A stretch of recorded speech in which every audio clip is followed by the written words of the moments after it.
Bismillahirrahmanirrahim. Assalamualaikum warahmatullahi wabarakatuh. Salam sejahtera. Shalom. Pada pertemuan kali ini, kita akan membahas tentang kelanjutan mata kuliah Sistem Manajemen Keselamatan dan Kesehatan Kerja atau disingkat SMK 3 untuk elemen yang ke-12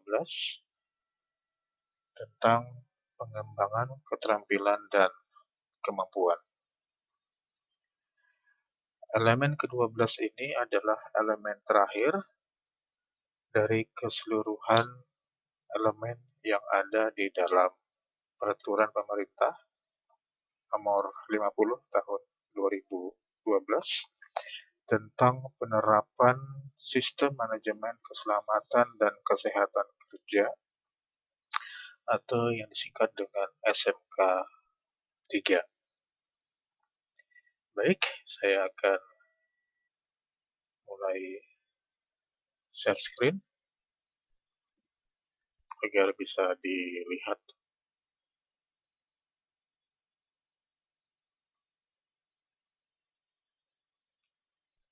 Paparan dari materi yang saya sampaikan.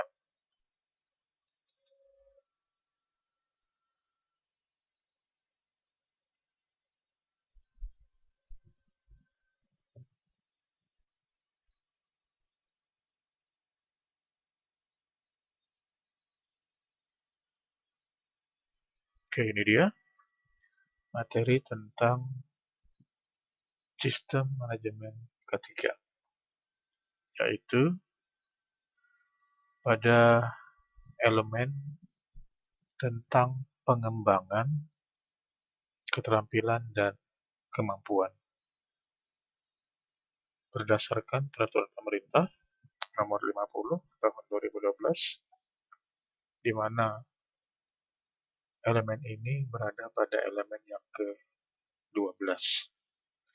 Dan ini adalah elemen yang terakhir dari keseluruhan elemen yang ada di SMK 3.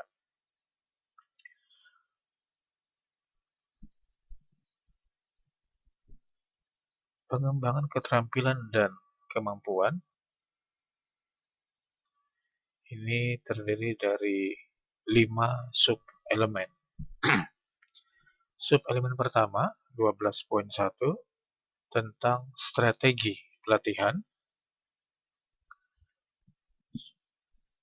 Sub-elemen kedua, 12.2, tentang pelatihan bagi manajemen dan penyelia. Penyelia itu artinya supervisor, ya.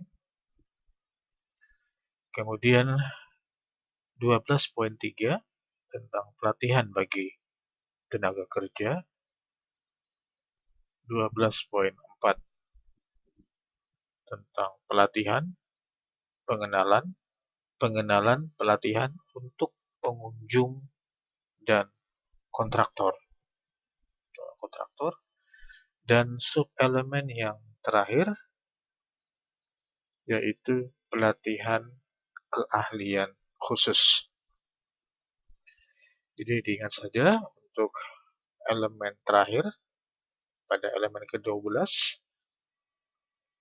tentang pengembangan keterampilan dan kemampuan terdiri dari 5 sub-elemen. Saya ulang lagi, yang pertama tentang strategi pelatihan, yang kedua tentang pelatihan bagi manajemen dan penyelia atau supervisor, yang ketiga pelatihan bagi tenaga kerja, yang keempat pelatihan pengenalan dan pelatihan untuk pengunjung dan kontraktor, dan yang kelima pelatihan keahlian khusus. Jadi untuk di elemen ke-12 ini, titik beratnya kepada pelatihan atau kalau dalam bahasa asingnya disebut dengan training.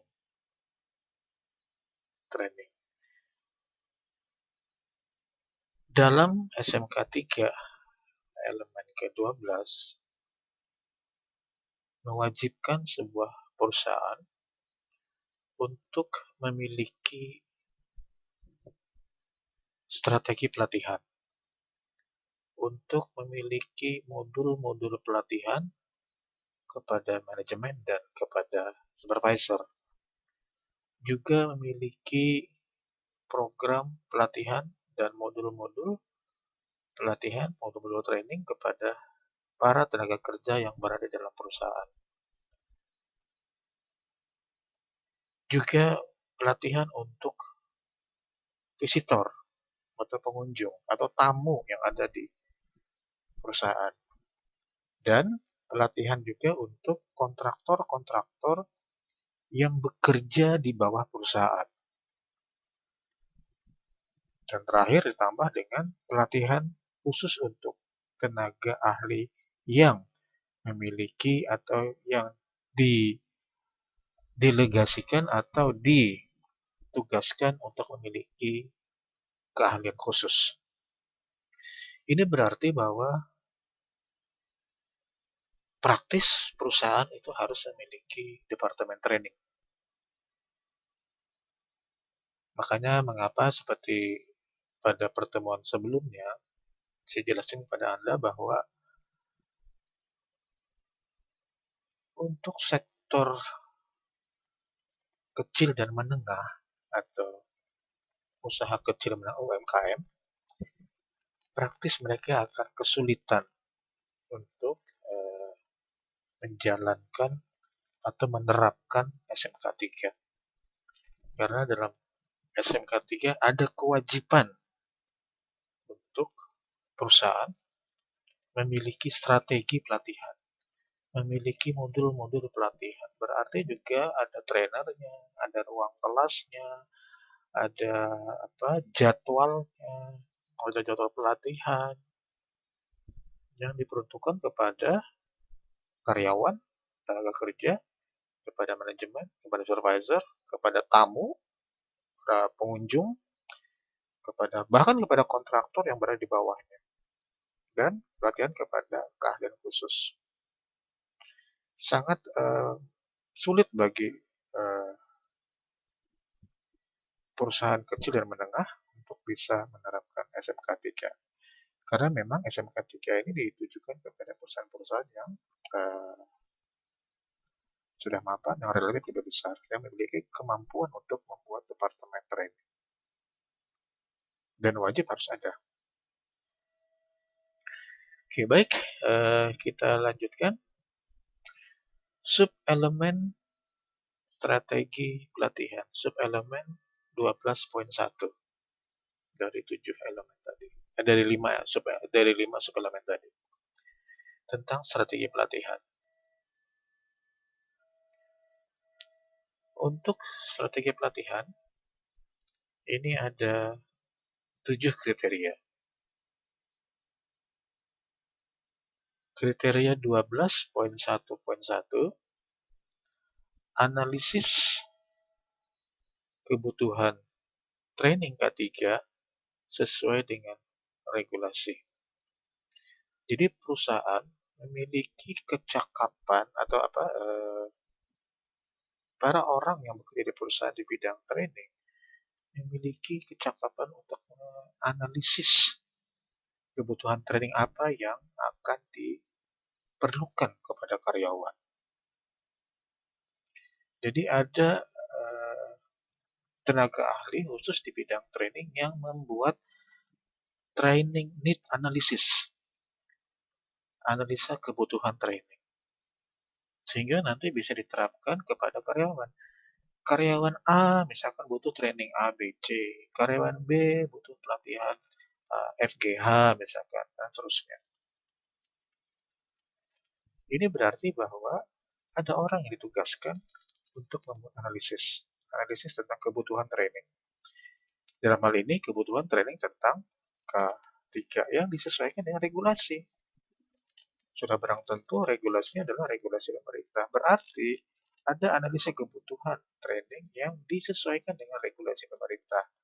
Karena regulasi pemerintah ini kan kadang-kala ada perubahan ya. ada perubahan, ada penyesuaian, ada revisi, maka dibuat lagi training, dibuat lagi modulnya, dibuat lagi konsep-konsep pelatihan, kemudian dibuat jadwal agar karyawan bisa diikut sertakan dalam pelatihan. Entah itu regulasi berhubungan dengan pemerintah di Indonesia atau regulasi berdasarkan standar K3, misalkan contoh standar ISO 45001 atau SAS 18001. Ya. Jadi ada analisisnya. Ada orang yang memiliki kemampuan atau kecakapan untuk melakukan training needs analysis TNA. Ada orang yang memiliki kecakapan dalam bidang TNA. Kemudian kriteria yang ketujuh, kriteria yang kedua pada suplemen 12.1, yaitu 12.1.2, rencana training K3 disusun untuk semua tingkatan. Jadi perusahaan itu memiliki jadwal, memiliki program, memiliki strategi untuk pelatihan yang disesuaikan dengan tingkatan jabatan karyawan.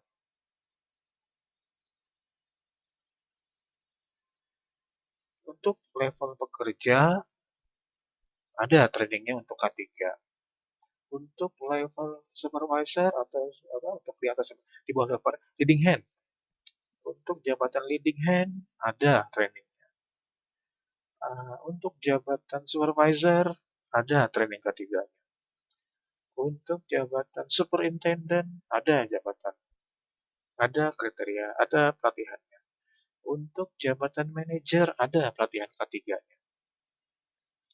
Jadi, training K3 itu disampaikan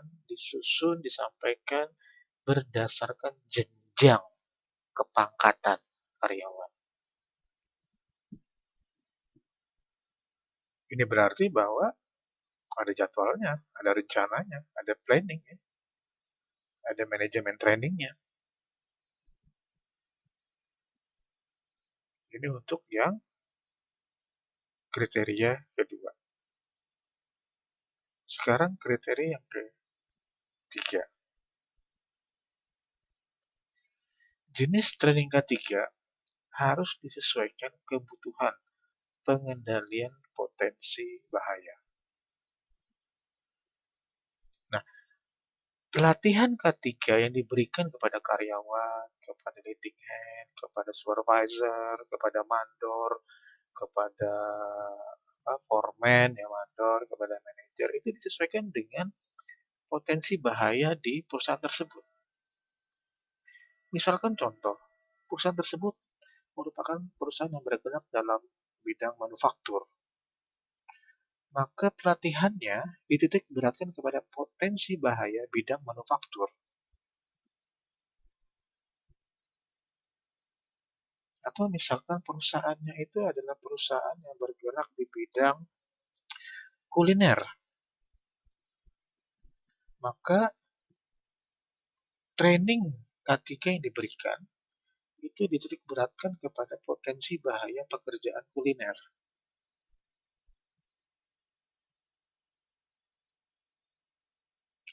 Kemudian lagi, andai kata perusahaan itu adalah perusahaan yang bergerak di bidang hotel dan pariwisata. Maka training K3-nya diarahkan kepada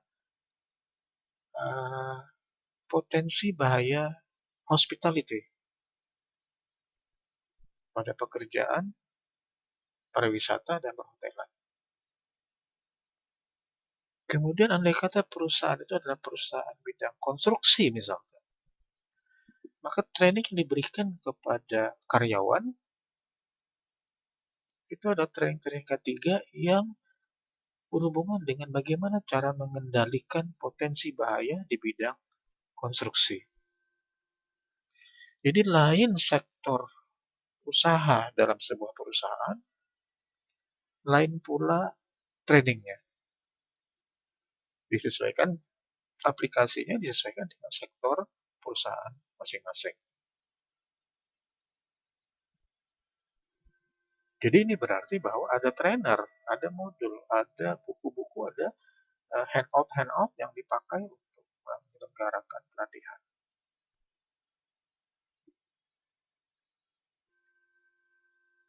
Sekarang kriteria yang ke training dilakukan oleh perusahaan yang berkompeten dan sesuai dengan regulasi. Nah, ini berarti bahwa perusahaan harus memulai orang, ada trainernya. Perusahaan memiliki trainer yang kompeten, yang mampu untuk memberikan penjelasan paparan tentang pelatihan bidang K3. K3 apa? K3 disesuaikan dengan sektor perusahaannya. Misalkan tadi saya katakan bahwa misalkan perusahaan di bidang perhotelan, maka training K3 yang berhubungan dengan perhotelan. Perusahaan di bidang processing atau bidang migas, industri minyak dan pertambangan misalkan, maka trainingnya juga disesuaikan dengan industri migas dan industri pertambangan. Ada trainernya. Berarti perusahaan itu membayar gaji seorang trainer. Mungkin tidak cukup satu trainernya, ada banyak trainer. Nah, kalau misalkan di perusahaan itu tidak memiliki trainer yang memadai untuk sebuah pelatihan, maka perusahaan itu harus mengirim karyawannya untuk ikut pelatihan di tempat pelatihan yang lain, di training provider yang lain. Jadi di perusahaan-perusahaan pelatihan. Supaya karyawan tadi paham dan mengerti serta mereka memiliki keterampilan untuk bisa mengendalikan bahaya. Kriteria yang kelima, 12.1.5. Ada fasilitas atau sumber daya memadai untuk melaksanakan training. Ada resources-nya. Jadi perusahaan itu memiliki resources untuk pelatihan. Apa artinya resources? Berarti ada tenaga kerja yang dipekerjakan untuk bidang training. Ada administrasinya, ada trainernya, ada manajer trainingnya. Kemudian apa lagi resourcesnya? Ada waktu yang disiapkan untuk menyelenggarakan pelatihan. Apalagi resources yang berikutnya. Ada ruang kelasnya. Ada ruang kelasnya, ada kursinya, ada mejanya, ada proyektornya, ada apa lagi? Ada perangkat-perangkat digital yang lain untuk memudahkan pelatihan. Atau bisa jadi ada um, alat bantu pelatihan. Harus memiliki resources. Ada alat-alat bantu pelatihan. Misalkan pelatihannya tentang keselamatan dalam bekerja dalam mekanik misalkan. Berarti ada pelatihan tentang ada alat bantu. Misalkan tentang apa itu tracking, apa itu grinding, apa itu scraping. Dan itu harus ada alat bantunya yang dipercontohkan atau yang dipercontohkan. Jadi untuk uh, kriteria yang kelima, perusahaan harus memiliki apa? Memiliki resources, memiliki orang yang bisa mengajar, harus memiliki administrasi yang bisa mengelola pelatihan, harus memiliki ruangan, harus memiliki kelas, ada bangkunya, ada kursinya, kursi perkuliahan, atau kursi pelatihan, ada layarnya, ada papan tulisnya, ada perangkat yang lain. Itu disebut dengan fasilitas atau resources. Nah, maka itu agak sulit bagi perusahaan-perusahaan sekelas UMKM bisa memiliki fasilitas bidang pelatihan ini. Makanya SMK 3 itu diperuntukkan kepada perusahaan-perusahaan yang besar.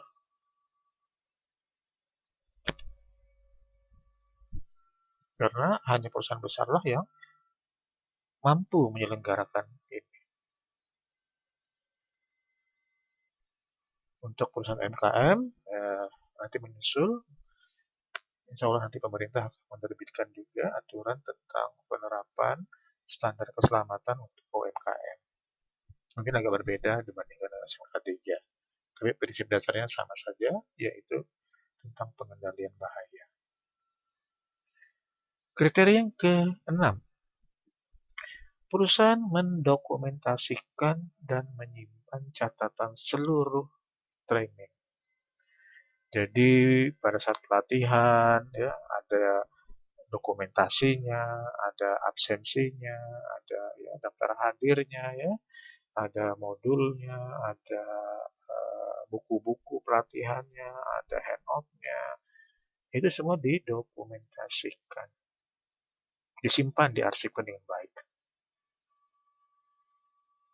Dan yang ke-7, program training dilakukan review atau dilakukan peninjauan ulang secara berkala untuk menjamin agar tetap relevan dan efektif. Nah, jadi perusahaan secara berkala itu melakukan review atau tinjauan ulang. Training mana yang sesuai dengan zamannya, training mana yang sudah tidak lagi sesuai dengan waktunya. Ada beberapa pelajaran atau mata pelajaran atau beberapa pelatihan yang sudah tidak lagi relevan untuk saat ini. Banyak ya pelatihan-pelatihan yang sudah tidak relevan lagi. Karena saat ini dunia berkembang. Semua berubah. Akibatnya pelatihan-pelatihan juga harus mengikuti.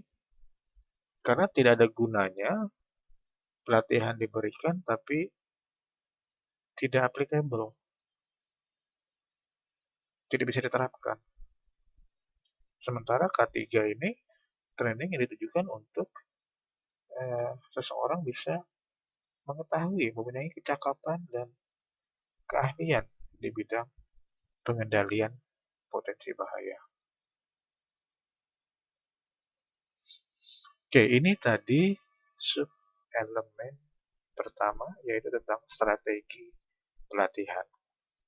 Jadi ingat saja untuk sub elemen 12.1 strategi pelatihan ada 7 kriterianya. Ada analisa kebutuhan, ada rencana training, ada jenis training disesuaikan dengan potensi bahayanya, training dilakukan oleh orang yang kompeten, ada resourcesnya, ada sumber dayanya, ada fasilitasnya, kemudian didokumentasikan, disimpan semua catatannya, dan ada program untuk peninjauan secara berkala terhadap training, terhadap pelatihan-pelatihan yang telah diselenggarakan. Oke, saya masuk ke sub elemen yang kedua. 12.2, pelatihan bagi manajemen dan penyelia.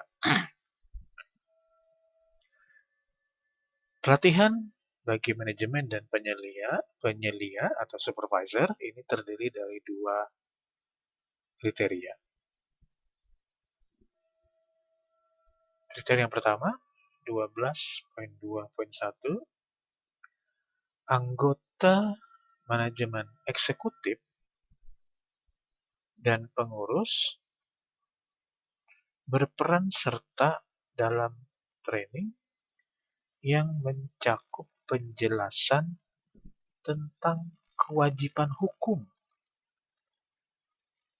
dan prinsip-prinsip serta pelaksanaan K3. Oke, di sini ada kata manajemen eksekutif. Apa itu manajemen eksekutif? Kalau dalam perusahaan yang disebut dengan manajemen eksekutif itu adalah para manajer. Ya, pada manajer kan ada manajer level 1, ya, manajer level 2, ada manajer kepala ya, ada direksi, kemudian ada direktur A, direktur B, direktur C. Ya, itu disebut dengan manajemen eksekutif. Nah, orang-orang tadi dalam perusahaan harus memiliki peran dalam training yang sudah diselenggarakan, yang mencakup tentang penjelasan tentang kewajiban hukum. Nah, karena dia sebagai pemimpin dan membawahi beberapa karyawan, maka dia memiliki kewajiban untuk menjelaskan kewajiban hukum yang harus dipatuhi. Apa itu kewajiban hukum? Ya, peraturan-peraturan perundang-undangan, regulasi-regulasi pemerintah.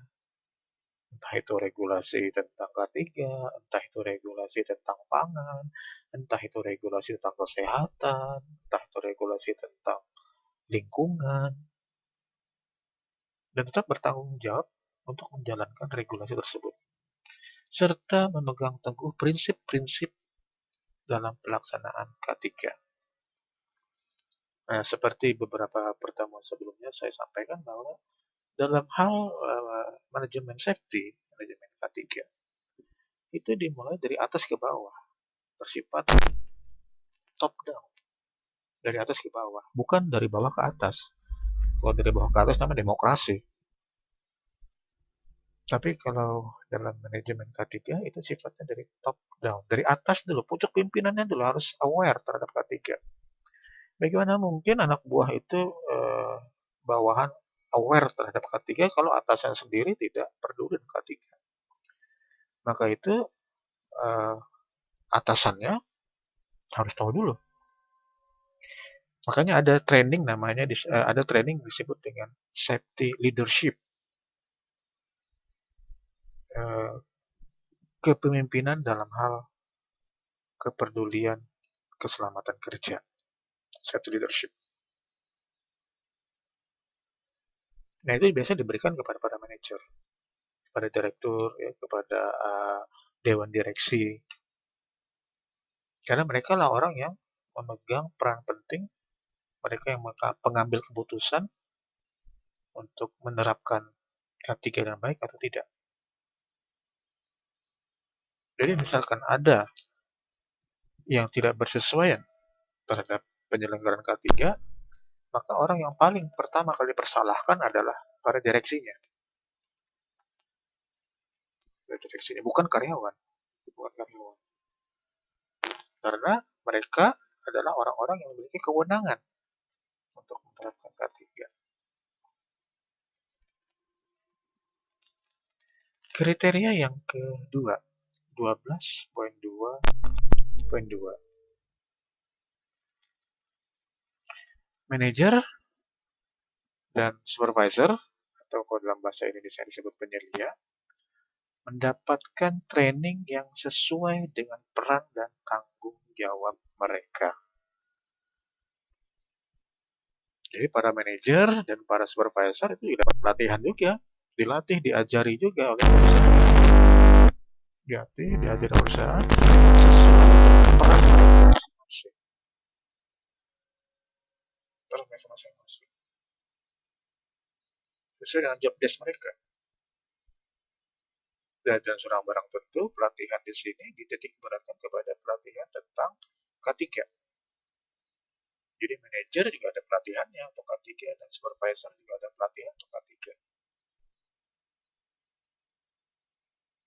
Oke, ini tadi sub elemen yang kedua tentang pelatihan bagi manajemen dan penyelia.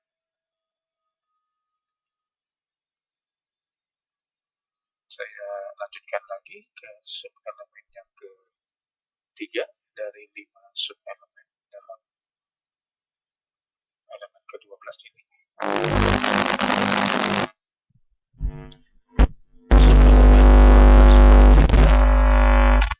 Tentang pelatihan bagi tenaga kerja. Nah, di sini ada 3 kriteria. Yang pertama, training atau pelatihan diberikan kepada semua karyawan.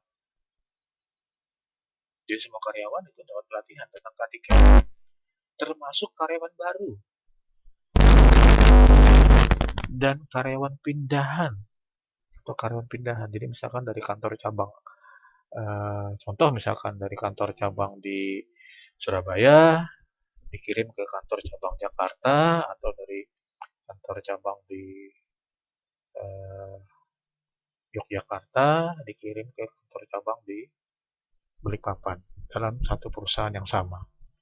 Maka karyawan pindahan tersebut juga harus mendapatkan pelatihan K3.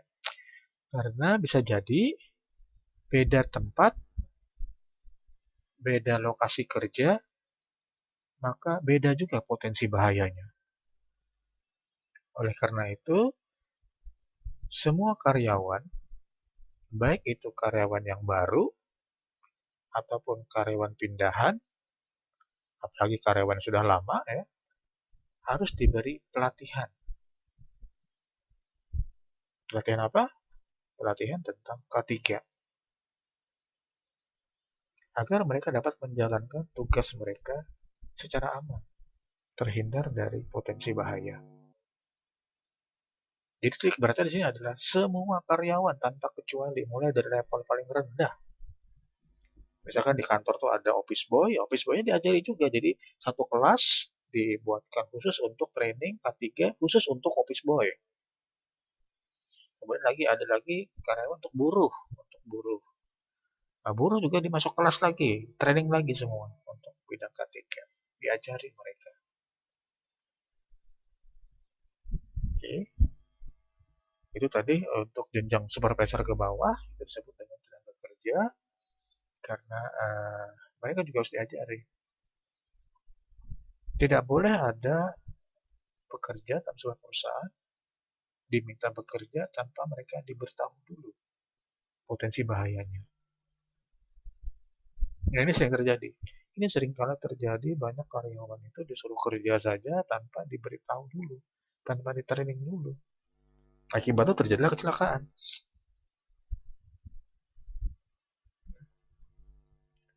Kemudian yang kedua, 12.3.2. Training diberikan kepada karyawan apabila di tempat kerjanya terjadi perubahan sarana produksi atau terjadi perubahan proses.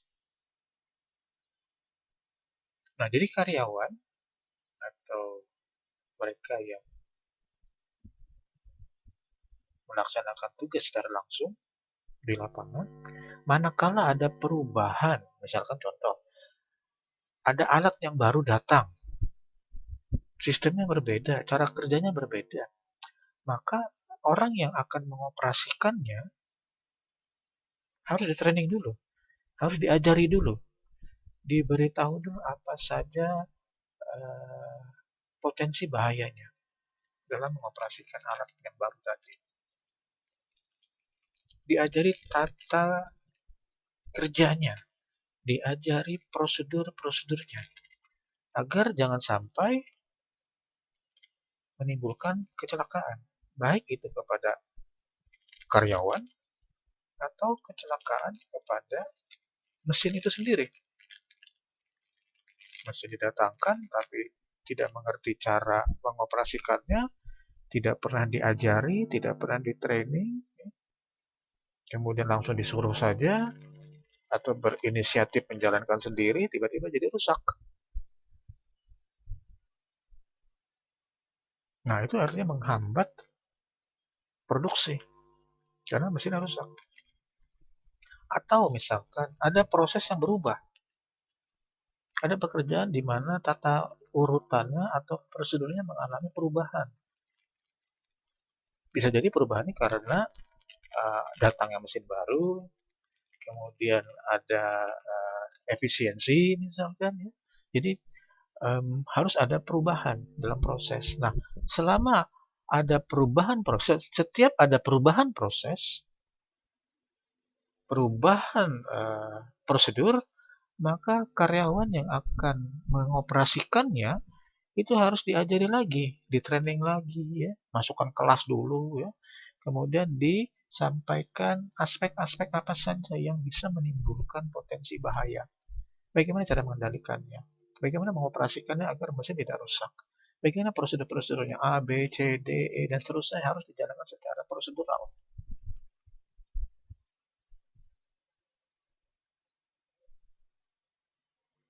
Jadi semua orang tuh harus beri pelatihan dulu, diajari dulu mereka. Kemudian kriteria yang ketiga, perusahaan wajib melakukan refresh training kepada semua karyawan secara berkala. Refresh training itu artinya training ulang. Karena biasanya ada karyawan yang sudah pernah mendapatkan training, tapi setelah dapat training tidak pernah melaksanakannya karena barangkali selama ini tidak pernah berkecimpung, ya. Lama-lama jadi lupa trainingnya, lama-lama jadi tidak ingat lagi atau tidak terampil lagi, maka orang-orang tersebut harus dimasukkan kelas lagi, diajari lagi, di training lagi. Nah, biasa siklus seperti ini terjadi 1 atau 2 tahun sekali. Ada beberapa juga yang 5 tahun sekali. Jadi kalau karyawan itu sudah lama bekerja, sudah pernah ikut training, tapi setelah ikut training kemudian tidak pernah ikut lagi, dalam kurun waktu, misalkan contoh dalam kurun waktu 2 tahun tidak pernah ikut lagi, maka dia harus ikut training lagi, masuk kelas lagi, diajari lagi, diingatkan lagi, diingatkan lagi. Karena namanya manusia ini sering lupa, ya. Jangankan training sampai 2 tahun. Perkuliahan hari ini saja, kalau andai kata perkuliahannya saya tutup, kemudian saya tanya Anda, ada saja yang tidak bisa menjawab. Karena lupa. Makanya kenapa saya buat video ini, supaya nanti bisa diulang-ulang. Bisa diingat-ingat lagi. Pelatihan-pelatihan yang sudah diberikan. Oke, baik, ini sub elemen ketiga. Saya lanjut. Sub elemen keempat, yaitu 12/4, tentang pelatihan pengenalan dan pelatihan untuk pengunjung dan kontraktor. Kriterianya hanya satu, yaitu 12/4.1. Ada prosedur safety induction yang menetapkan persyaratan untuk memberikan penjelasan singkat tentang K3 kepada pengunjung atau pada tamu atau kepada visitor dan mitra kerja. Mitra kerja ini artinya perusahaan yang bekerja dalam sebuah perusahaan atau berada di perusahaan guna menjamin keselamatan. Jadi perusahaan memiliki prosedur untuk memberikan safety induction. Materinya apa? Materi tentang K3 secara singkat, misalkan cukuplah 2 jam atau 4 jam, ya. Kepada siapa? Kepada tamu. Ya, kepada tamu. Tamu siapa nih? Ya tamu perusahaan atau visitor atau pengunjung. Misalkan ada pengunjung datang, ya, sekedar hanya untuk mengetahui proses pekerjaan, dan dia harus berada juga di dalam workshop misalkan, maka dia harus diberi induction dulu sebelum mereka diizinkan untuk masuk ke workshop. Tamu tadi di induction dulu, dikasih pelajaran dulu, diajari dulu, ya, misalkan contohnya setengah jam atau 1 jam dulu, ya, di induction dulu, diajari dulu apa yang boleh, apa yang tidak boleh, apa bahayanya, apa tidak boleh, apa yang berpotensi bahaya, apa yang kemungkinan yang bisa menimpa mereka, potensi bahaya apa yang kemungkinan yang menimpa mereka kalau mereka berkunjung ke perusahaan. Nah, itu harus diajari, dikasih tahu dulu. Itu namanya safety induction. Nah, begitupun kepada kontraktor yang berada di bawah perusahaan. Entah itu kontraktor bidang konstruksi, entah itu kontraktor bidang catering, entah itu kontraktor bidang hospitality, ya, entah itu kontraktor bidang IT. Kan namanya kontraktor dulu banyak. Jadi kontraktor itu tidak hanya terbatas pada pekerjaan konstruksi saja. Nah, selama mereka bekerja di bawah perusahaan, maka mereka karyawannya akan bekerja tadi harus diberi induction dulu, diberi pelatihan dulu, diberi pelatihan 1-2 jam. Kalau waktu saya masih di perusahaan migas dulu, ya, untuk karyawan yang sekedar untuk tamu saja itu 1 jam pelajarannya. Tapi kalau misalkan pekerjaan untuk karyawan untuk tamu yang berkunjung sampai masuk ke workshop untuk melihat pekerja-pekerja dalam itu sampai 4 jam trainingnya. Dan kalau misalkan untuk kontraktor yang bekerja di bawah eh, perusahaan itu harus ikut pelatihan 8 jam. Kemudian hari kedua dia mendapatkan asesmen,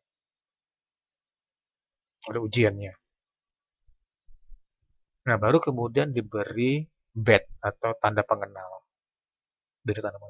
Kalau mereka sudah menyelesaikan asesmen, baru mereka diberi tanda pengenal dan baru boleh masuk ke lingkup perusahaan.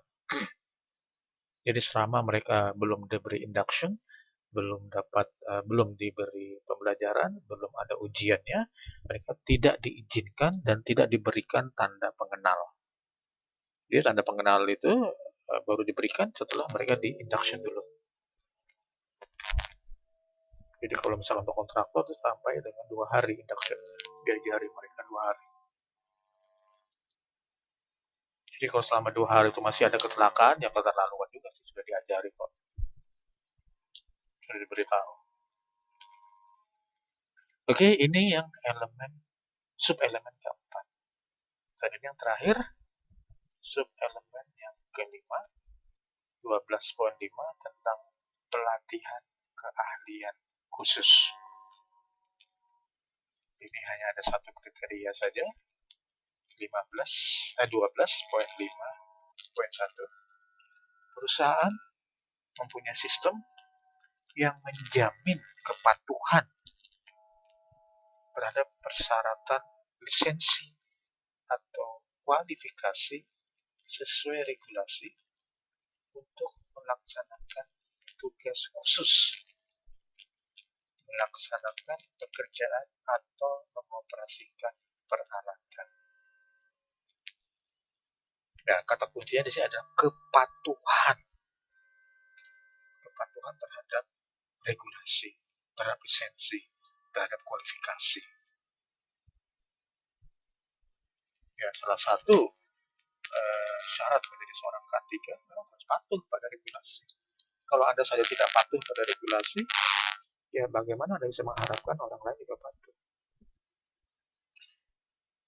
Nah, pada sub-elemen yang kelima ini, yaitu pelatihan khusus, ini diberikan kepada pekerja atau karyawan di perusahaan yang memiliki tugas-tugas khusus yang berbeda dengan tugas yang lainnya.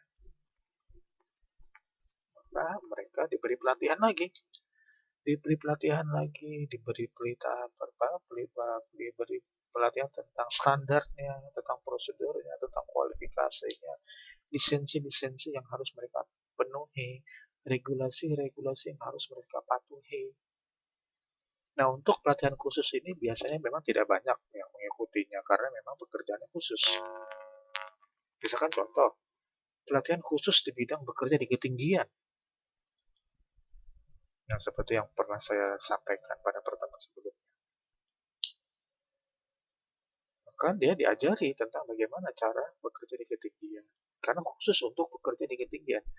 Ketinggian hanya orang-orang tertentu saja yang diberi pelatihan. Diberikan pemahaman tentang kualifikasi, bagaimana cara menginspeksi peralatan di ketinggian, bagaimana pemenuhan Anda kepatuhan terhadap aturan-aturan. Karena taruhannya nyawa manusia. Nah, ini adalah pelatihan-pelatihan tentang keahlian khusus.